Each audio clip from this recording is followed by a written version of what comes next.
Começando o módulo Práticas Pedagógicas Inclusivas. Então, de fato, vamos para a prática.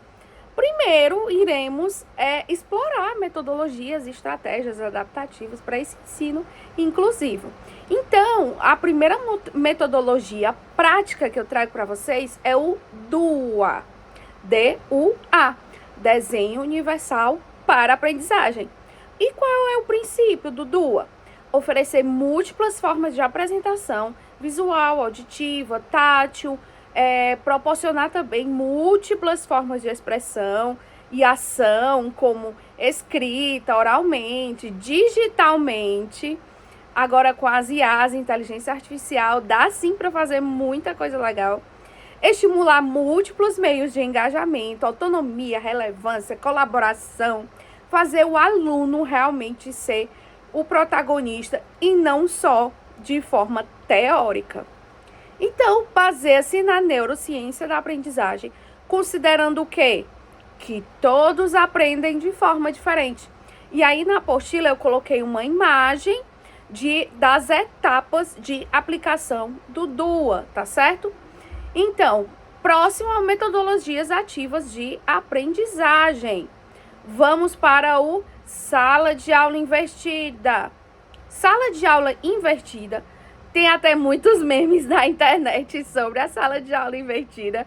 O aluno, ele acessa o conteúdo em casa antes de chegar na sua aula. Então, aplica-se na escola por meio de uma mediação do professor, tá?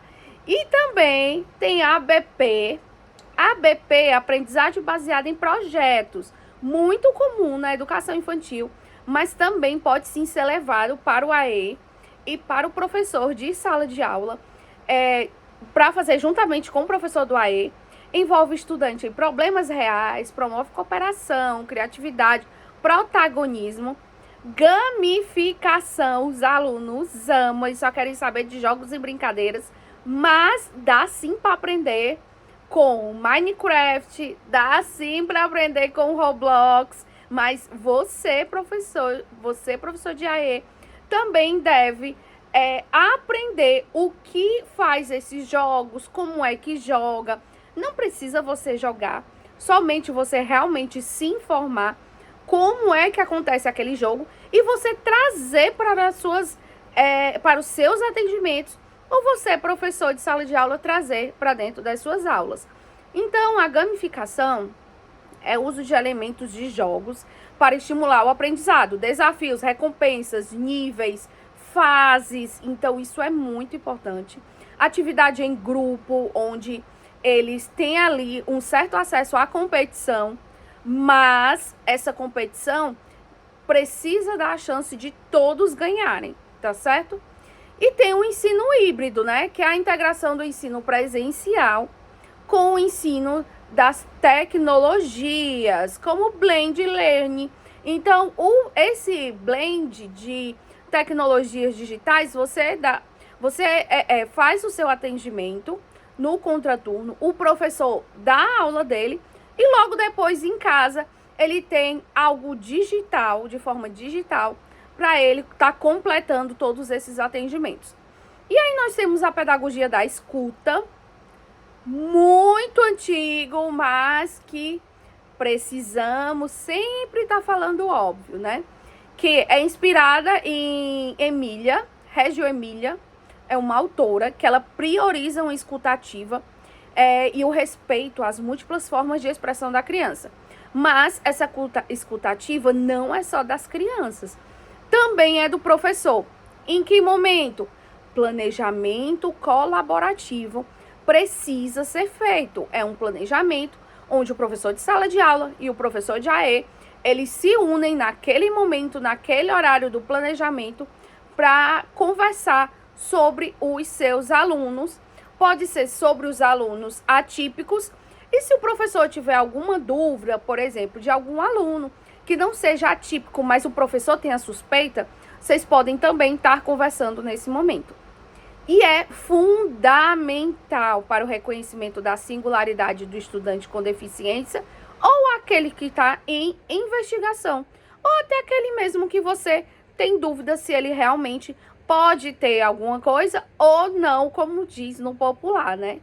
E aí existem as estratégias adaptativas inclusivas, que a adaptação curricular não significa a mesma habilidade, o mesmo objeto de estudo, mas adaptações de tempo, formato, apoio, tudo. Adaptação é você fazer uma atividade exclusiva para aquele aluno. É você montar aquela atividade. Já a flexibilização não. É você pegar a mesma atividade de todos os alunos e ali diminuir uma questão, diminuir texto, diminuir itens, e aí diminuir textos das questões. Colocar, por exemplo, se uma questão tem um texto e depois tem a pergunta, colocar diretamente a pergunta, colocar o texto em forma de figuras ou revista em quadrinhos, tudo isso, tá certo?